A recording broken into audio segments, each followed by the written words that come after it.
Hi, weather update. Mahina na ang ulan. Nakalabas na ang bagyo sa Philippine Area of Responsibility. Kaya naman, makakaranas tayo ng manakanakang pag-ulan at hanging habagat na lamang ating dadanasin. Pero hindi na kasi nala ng mga naranasan natin mga nakarang araw ang paglakas ng ulan. Kaya naman, habang ngayon, ngayong araw ng Sabado, bukas ay araw ng Linggo, isang paalala mula sa salita ng Panginoon. Sabi sa Hebrew chapter 10 verse 25, huwag nating kaligtaan ang pagdalo sa ating mga pagtitipon, kaya na nakasanayan ng iba. Sa halip, palakasin natin ang loob ng isa't isa, lalo na ngayong nakikita nating malapit na ang araw ng Panginoon. Kapatid, malapit na ang araw ng Panginoon,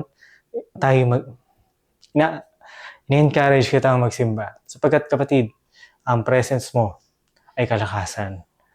At nawa, ang mga presence ng iyong mga kapatid, ng mga kapatiran, ay maging kalakasan rin sa kanila. Alam mo, ito ang dahilan kaya tayo nagsisimba. Napakadaling umawit sa Panginoon. Anywhere, anytime, pwede kang to sing a song, to sing a worship songs, to read the Bible, to hear messages, napakadali sa YouTube, sa Facebook, napakaraming outlet.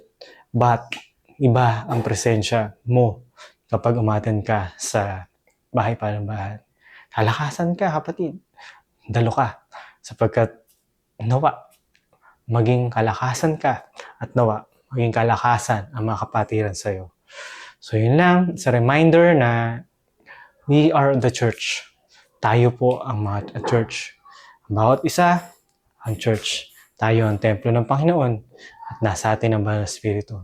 At sabi nga, birds with the same feather flocks together. Kaya naman, this is a reminder for you and for me na tara, church tayo. Tomorrow, Sunday.